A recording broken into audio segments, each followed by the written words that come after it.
No matter what financial goal you're looking to achieve, Christine Benz has advice for you. She's the Director of Personal Finance for Morningstar and author of a new book, 30-Minute Money Solutions. Christine, thanks for being here. Jill, it's great to be here. So I found this book really helpful because you actually kind of move away from you have to have the big, huge financial plan. You've made these bite-sized segments. Is it really okay to just go one segment at a time for your financial life? That was my thesis with this book, Jill, because everyone I know can create a financial plan, but they don't have enough time to do it. So my idea was to break the big daunting task of creating a sensible financial plan into bite-sized goals, things you could pick off in 30 minutes or less, you know, maybe before a soccer game or before you could put the kids to bed. Now, the thing that you brought up that I thought was kind of interesting was you started talking about bad retirement plans, like your employer has a rotten plan. Now, how do you know if your plan stinks? It's a great question. So if you have a 401k plan, you should have a document available to you called a summary plan description. If it's not available on the company's website, ask your HR administrator to put their hands on it for you. And so in it, you're going to see a lot of factoids about your plan.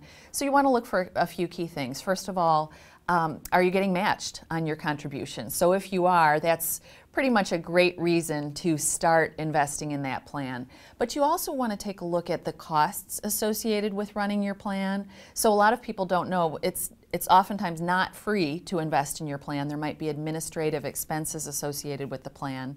And so the cutoff I set in the book is 0.50% in terms of administrative expenses. You want to look for a number lower than that. If it's higher than that, you might want to think about investing in other vehicles like a Roth IRA before putting money to work in that expensive 401k plan. So Christine, even if the plan is not a great plan, what are the benefits of staying in a 401k versus going outside of the plan?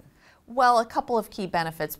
Probably the main one, though, is that you do have that enforced discipline. So your money goes in, whether you like it or not, whether the market's doing well or not. So it puts you on a regular schedule and keeps you from making those behavioral mistakes where you stop investing because it feels bad to invest, or you invest more because you're making a lot of money and it feels really good to invest. So it keeps you from making rash decisions and investing based on your gut rather than on a set schedule.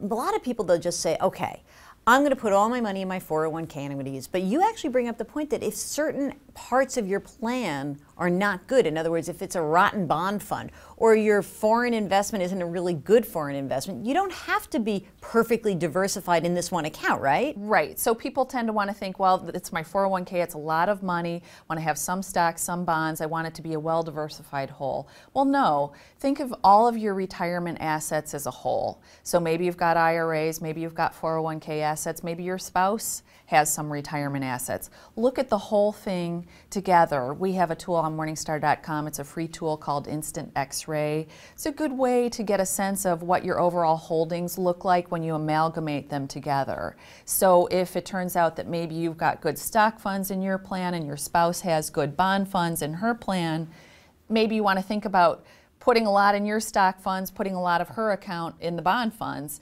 and making sure that the whole thing looks good as a whole. Do you tend to like an index fund versus a managed fund? I mean, everyone says, you know, you sort of look at all the pundits, and certainly I used to tell my clients, we use index funds and ETFs because they're low cost. But I notice you also have some managed funds in the mix. So what's the benefit of the managed versus just the plain index approach? It's a great question. It's probably the question for mutual fund investors, which to do.